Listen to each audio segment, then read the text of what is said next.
कथा प्रारंभ होते है, सुनो वीर हनुमान, रामा सुनो वीर हनुमान। आसन लीजिए प्रेम का, विराज कृपा निधान, सियावर राम जय जय राम, मेरे प्रभु राम सीताराम।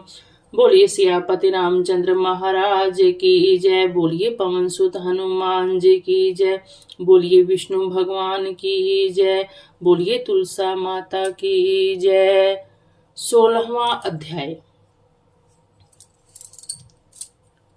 नारद जी बोले कि विष्णु जलंधर में जाकर वृंदा का पतिव्रत धर्म भंग करने की सोचने लगे।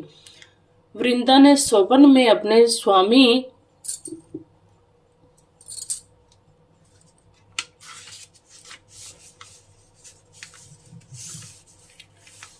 स्वामी को भैंसे पर चढ़े हुए, तेल लगाए, नंगे शरीर, काले पुष्पों की माला पहने राक्षसों सहित नंगे सिर दक्षिण दिशा की ओर जाते देखा। अपने नगर को भी सागर में डूबा देखा। तब वृंदा जाग गई और स्वप्न का विचार करने लगी। सूर्य में छेद और कांतिहीन देखकर, अशुभ लक्षणों को देखकर वह रुदन करने लगे। उसे नगर की अटारी में चैन न मिला तो वह 2 सखियों के साथ बगीचे में गई, परंतु उस भयभीत वृंदा को सुख न मिला। तब वह घूमती हुई वन में निकल गई। वहां उसने शेर के समान भयंकर मुख, दाढ़ और आंखों वाले 2 राक्षसों को देखा। उनको देखकर वह डर गई और भागने लगी। उसी समय उसने शांति रूप मौन धारण किए शिष्य सहित एक तपस्वी को देखा। तब वृंदा राक्षस के डर से वह मुनि के शरण में जाती हुई बोली, हे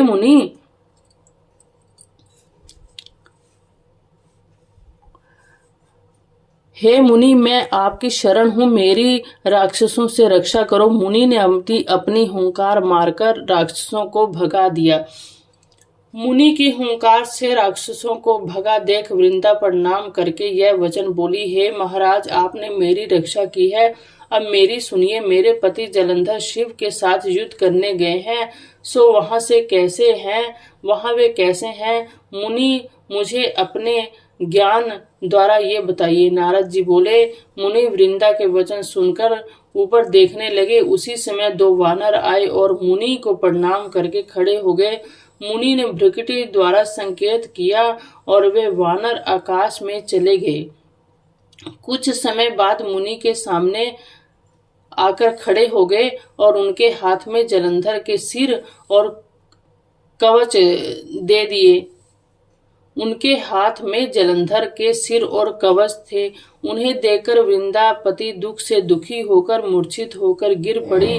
तब मुनि ने कमंडल से पानी छिड़क कर उसको चैतन्य किया। तब वृंदा अपने मस्तक को पति के मस्तक पर रखे दुख से रोने लगी। वृंदा ने कहा, हे प्रभु, आप मुझे जो पहले सुख देते थे, सो आज आप निरपराधनी से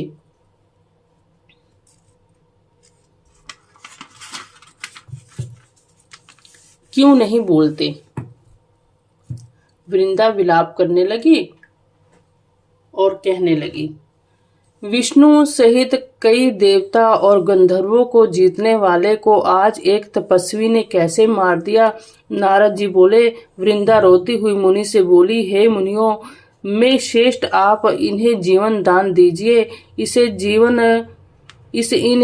जीवित करने के लिए आप समर्थ हैं। नारद जी बोले। उनकी बात सुनकर मुनि ने हंसकर कहा, यह युद्ध में शिवजी के द्वारा मारा गया है, यह जीवित नहीं हो सकता, परंतु फिर भी मैं तेरे ऊपर कृपा करके इसको जीवित कर दूंगा। नारद जी बोले। इस प्रकार कहकर मुनि अंतर्धान हो गए और जलंधर एक ओर से आता दिखाई दिया। उसने वृंदा को आलिंगन करके उसके मुख का चुंबन किया और वृंदा को भी अपने पति को पाकर अति प्रसन्न हुई और वृंदा भी अपने पति को पाकर अति प्रसन्न हुई। वह दोनों काफी समय तक वन में रमण करते रहे।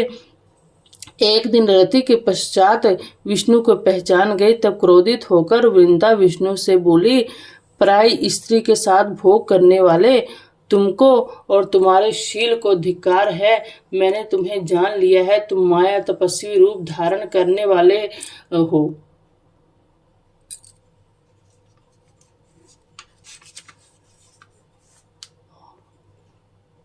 तुम माया तपस्वी रूप धारण करने वाले हो। तुमने माया से जो 2 राक्षस दिखाए थे वे तुम्हारे द्वारपाल थे।